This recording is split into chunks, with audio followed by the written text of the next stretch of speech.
right, you have been a trooper to get this far. In this last video, I'm going to cover measles, mumps, and rubella, and those are the three viruses that are protected against by the MMR vaccine, which is another big public health win for humanity. So two of these are actually from the same family. Measles and mumps are caused by paramyxoviruses. I don't know if you remember back to influenza, it's an orthomyxovirus. These are paramyxoviruses. I don't know where those names come from, and I don't care. But these are, not unlike influenza, negative sense single-stranded RNA viruses with envelopes. So you could think of these, and it kind of actually looks like influenza with hemagglutinin spikes and other things, nucleocapsids. But I don't know nearly as much about these as I do about influenza because these are not nearly as common in the world as influenza because of the MMR vaccine. So, measles is a highly contagious disease. It's spread by the airborne route and is often given as an example of a truly contagious disease. So, if we think about how diseases are spread, this is different from things like COVID and influenza. If someone in the room with you has measles, even if they're not talking to you or looking at you, there's a very good chance you can get it just from sharing air with someone. Compare that to something like COVID, where if you're not talking to somebody or you're not standing right by them, they're probably not going to give you COVID. But measles really does spread through microscopic airborne aerosols that don't settle out of the air. So there's that. And I think one of these slides I compare it to COVID. So we'll get there when we get there. The symptoms and signs involve coughing, redness, distinctive spots that appear in the oral cavity and pharynx, and then a red rash. That part of the thing with measles is that it's so contagious it would spread through a city, and so many people would get infected that rare complications would happen. And so we'll see those in a minute. This is what it would look like. Someone with measles would get a very red rash in the face that would spread to the extremities. And these are the complications that we would see. So something like a third of measles cases would have some kind of complication, which could be things like ear infections or pneumonia or diarrhea. In rare cases, there'd be things like encephalitis, and something like, 0.1%. So this is 1 out of 1,000 children who got measles would get encephalitis, and there's a chance that that person would have permanent brain damage from that. And something like 1 out of 1,000 children or 2 out of 1,000 children would die from complications of measles. And so that's a very low death rate. And people who fixate on death rates as a way to compare diseases, they are foolish and really should not be taken seriously. But this is why you shouldn't look at death rates primarily to compare diseases. How serious a disease is depends partly on what it does to society. And something like measles that is super contagious, where there are a lot of complications that come up, people will want to avoid it. And I think back here what we see is that it might take 7 days of symptoms for measles to go away, and it's a highly contagious disease. So a person with measles has to be quarantined that entire time. And so an extremely contagious disease that goes through a town and causes people to have to be quarantined, well, that is something we want to avoid, right? We see what happens when people have to be quarantined. It's not something we want. And some of these complications would be seen during a big outbreak if 30,000 people got infected. You'd expect several high-profile deaths and lots of hospitalizations. If 5% of the children get pneumonia, some of them would have to be hospitalized, and so hospitals would see a lot of patients with measles.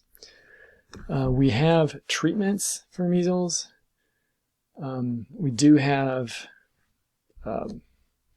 antibodies we can give a person, and there's a vaccine that can help them. Before the vaccine existed, every year in the US there would be something like 4 million cases. Before the vaccine, when measles would spread and the only thing we could do to stop it was quarantine people, there would be millions of cases in the US every year. And as time went on, we got better and better at treating it. So the complications became more manageable. Early in the 1900s, there were something like 6,000 deaths per year to measles. In the 60s, right before vaccination really took off, we had cut that down to 400 to 500 deaths per year from measles. So that's also very successful treatment, but still not good enough. But it should also be noted that 50,000 hospitalizations would happen, and that's a huge expense and a lot of disruption to people's lives. And then large numbers of people would also be chronically disabled. And so the vaccination has reduced prevalence and incidence of measles by 99% or more. And in 2012, it was declared eliminated in the US, and it's still, measles still, cases still occur because people travel, and little outbreaks do happen in the US among, unvaccinated populations of people, and that will probably increase over the coming years. But it's certainly not the widespread scourge that it was. So as long as we're able to limit outbreaks of measles through vaccination, we won't remember what measles is like. Most people won't see it. So in the US, we were able to mostly eradicate it. In other countries, not so much. So we've typically had around 100 cases per year. But outside of the US, there are something like 20 million per year and hundreds of thousands of deaths. So do with that information what you will. I do want you to know basically how these things happen, such as how it enters the body and where it goes, and then why there's a delay between the initial infection and signs and symptoms. We should have been able to eradicate measles because it only really has humans as its reservoir, and that is a big help. It also, it needs an unbroken chain of infection. So we only see it when people are spreading it to other people. It's not like contaminated materials can start an outbreak. Only infected people can start an outbreak. So it should be possible to eradicate measles. But now is not the time when we're eradicating diseases, because distrust in governments has gotten to the point where people are resistant to any public health of any type. So the upshot of that is expect to see some of these diseases during your career. Let's see. So, right, why do we still see measles? Why is it so hard to get rid of? Well, its contagiousness is impressive. So a person infected with measles, let's back up. Let's look at this number, this R0. This is a number that people have talked about with COVID. This is the number of people an infected person would infect in the absence of things like quarantine or treatment. So if an infected person wanders into a city where nobody knows that there is measles and no one's protecting themselves, how many people will they give it to? And this is a big average because everybody behaves in different ways, but on average, a person with measles will give it to 10 other people. So you can imagine an outbreak could happen very fast if those 10 people each spread it to 10 more people. We would compare that to COVID, where initial estimates coming out from China and Italy and the US were around 2, where we thought a person would spread it to around 2 people. Now we know it's more contagious than we thought it was. And so it looks like a person might spread it to, on average, 5 people, in the absence of things like lockdowns, social distancing, masks, all that. If you see the numbers of infections of COVID going down, that means the effective R naught is below 1. And if infections are going up, the effective R naught is above 1. But in the real world, we are responding to COVID. And so we are controlling this number for COVID by changing our behavior. And so it's really not R naught for COVID. What we're really changing is like the effective R number. Whereas this R naught is the number we get for situations where we're not responding to the virus in any way. And I've mentioned these things. Lots of places in the world there is no immunization going on, or it's completely inadequate. And so measles will keep happening. And there are lots of places where there will be outbreaks that can then seed further outbreaks elsewhere. So that's measles. Mumps is a different disease caused by a related virus. It's not as contagious as measles, and in a lot of cases not as severe. So it can be asymptomatic, for example.